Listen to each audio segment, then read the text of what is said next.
आपण पाहत आहोत SN न्यूज मराठी। लाईक करा, शेअर करा, सबस्क्राइब करा व रहा आमच्या सोबत अपडेट।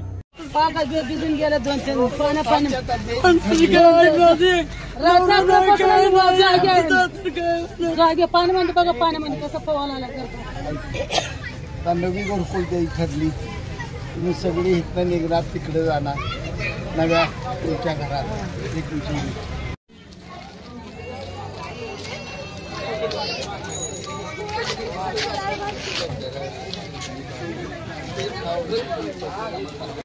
झालेलं आहे संपूर्णपणे नागरिक आहेत, लहान मुलं या पाण्याला आनंद घेत आहेत, मात्र नागरिकांचे मात्र बेहाल होताना दिसत आहे। आपल्यासोबत माजी आमदार शहाजी बापू पाटील आहे, ते सुद्धा।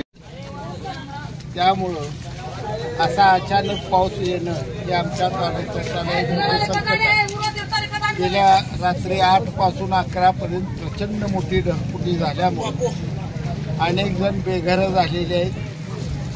गटाराची व्यवस्था रस्त्याच्या कडेला नसल्यामुळं त्यातून पाणी वाहून न जाई, व्यवस्था नसल्यामुळं सगळं वाडीवरती पाणी घुसलेलं आहे। लोक हवालदिल झालेले आहेत। शासकीय पातळीवर त्यांना योग्य ते निकासीनं मदत करण्याचं काम चालू आहे। किती मिलीमीटर पाऊस झाला सर? 170। कायम दुष्काळी तालुका पहिल्यांदाच एवढा 150 झाला ह्याला अकोल्यात, तिथे 170 झाला, जवळजवळ 160 वाटत पहिल्यांदा झाला। एका अचानक 2 तासात एवढा पाऊस पहिली वेळ आमची सरासरी 5-5.5 साली 2 तासातच 2 छडा गाठत आहोत। त्यामुळे संकट ओढवलेलं आहे। शेतकऱ्या पिकाचे मोठं नुकसान झालेलं आहे, राहणीमानवी उद्ध्वस्त झालेला आहे। यावर तातडीनं उपाययोजना करून शेतकऱ्यांना आणि ज्यांची ही उद्ध्वस्त झाली त्यांना शासकीय पातळीवरचा दिलासा आम्ही निश्चितच देण्याला। किंवा एकनाथ शिंदे यांच्याशी काय बोलणं झालं काय मागणी? शिंदे साहेबांना सकाळी फोन झाला, पाणी करून संध्याकाळी पुन्हा मला एक रिपोर्ट द्या म्हणले। मी संध्याकाळी त्यांना बोलणार आहे। पालकमंत्री जयाभाऊ गोरे बरोबर बोलणं झालं, ते बी भेटीला सांगोल तालुक्याला भेट देण्यास कबूल केले। ते आज उद्या कधीतरी येऊन भेट देऊन जाते।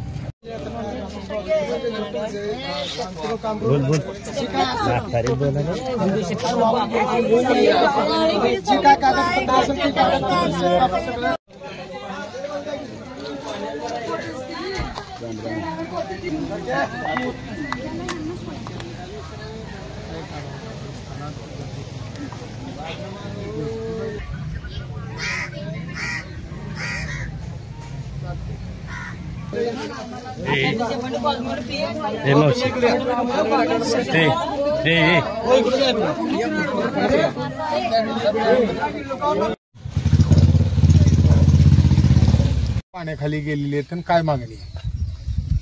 काल रात्री 8 पासून ते रात्री 11-11:30 पर्यंत अकोला, वासूद, वाटंबरे, कडलास, निजामपूर या परिसरात अचानकपणे ढगफुटी सदृश म्हणण्यापेक्षा जवळजवळ ढगफुटी झाल्यासारखा पाऊस झालेला आहे।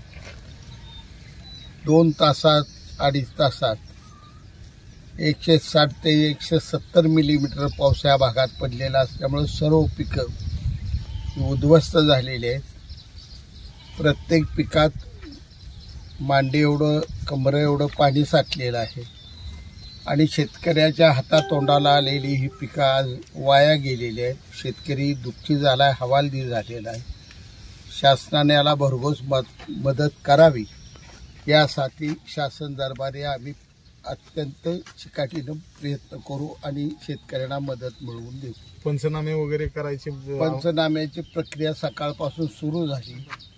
तहसीलदार यांनी सगळीकडे व्हिजिट दिलेली आहे।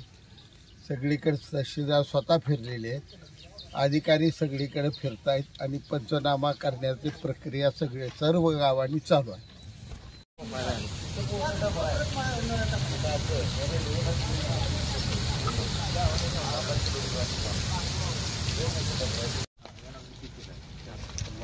फुटले तुमच्या कानावर घातलं होतं, त्याच्यावर 18.5 लाख निधी टाकला, एका दिवसात काम केलं। ती पिचिंगची दगड सुद्धा नाही, ती काळी माती कडलासला काम चालू होती, त्यातलं दगड मिसळी टाकली आणि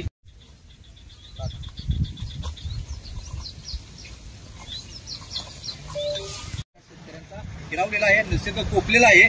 माझ्यासोबत खरं तर आज सांगोल्याचे माजी आमदार आहेत. सकाळपासून ते शेतकऱ्यांना भेटी देतात, शेतकऱ्यांची व्यथा जाणून घेत आहेत. त्यांच्या